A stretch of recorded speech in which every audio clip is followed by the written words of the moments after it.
Come with me, come and see all the wonders there will be in my stories, in my songs, in everything where fun belongs. We'll meet heroes, giants bold, visit lands both hot and cold, have magic tricks to shiver your skin, laughs galore with animals in our world of fun. Pied Piper, hum!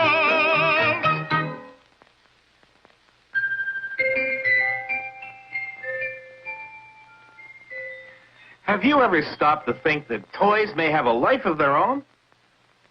You don't think they do, eh? Well, they have in Storyland.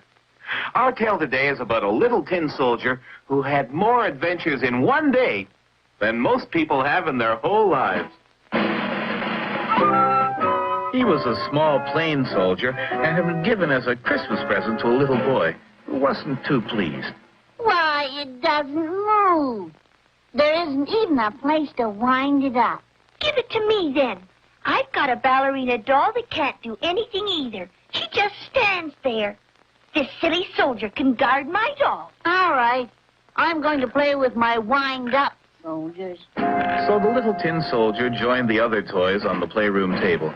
And even though he couldn't talk, he did a great deal of thinking. How pretty she is. Even though I'm only a common tin soldier, I'll guard her with my life. He has such a kind face. I wish I could reach him. And that night, when all the household was asleep, it was the toys' turn to play.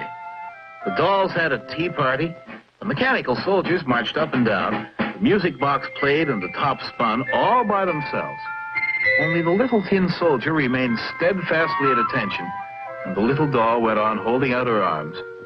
And neither of them moved a muscle. I will love her as long as I live. How I wish he would stand a little closer. But unknown to them, they had an enemy. I don't like the way they look at each other. The doll is mine. I must get rid of this intruder. The next morning, the boy moved the tin soldier onto the windowsill, and the wicked Jack-in-the-Box saw his chance. I know how to work my own spring. I'll give him a surprise. Oh! The little soldier has fallen out. What do I care? He can't move, so he's no good to me anyway. I suppose I should try to call out, but one shouldn't shout when one is in uniform. I wonder if anyone will ever find me. And before long, someone did find him. Hey, look what I've got. He's pretty funny looking. Let's make a boat and put him in it. Here, this old paper will do. Swiftly, the two boys fashioned a crude sailing boat, and with the little soldier standing beside the mast, they set it down in the gutter. On your way, little man. Look at him go. Look at him go. My word, I've always wanted to go on a voyage, but I didn't think it would be like this. If only she were here with me, I wouldn't care how rough it was. Suddenly, the boat was swept into a covered drain. Dear me, how dark it is. And the water is getting faster and faster. I must remain at attention whatever happens. Then the boat shot out of the drain and into a great canal. And it's starting to rain. This is too much. My boat's beginning to break up. My poor ballerina. Shall I ever see you again? Goodbye, world. Goodbye. But there were more surprises in store for the little soldier. As he began to sink, a most amazing thing happened. It's dark in here. And how this fish does twist and turn. Someone must have him on the line. How right he was. And now the most astonishing events began. It's awfully quiet all of a sudden. Now what's going on, I wonder? My word, that was close. Why, look at this. Did you ever see such a thing? It looks like my soldier, all right. He's no good without his paint, though. He was no use anyway. What good is a soldier that can't even march? I'll stick him up here beside that silly doll. Now at last, the little tin soldier was standing close enough to his lady love to touch her, if he could move his arms. So there they stood. He at attention, and she with her arms held out to him. So near and yet so far. How gallant and brave he looks. If only I could tell him how much I care for him. How sweet she is. And I thought I'd never see her again. But I dare not reach out to her.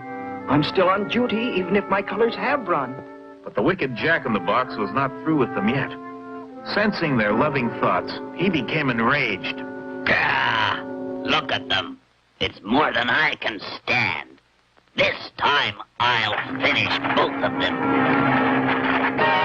With a terrific spring, he swept them both off the table. What did you do that for? I didn't touch it. You did. Didn't. Together, the sweethearts lay motionless on the floor.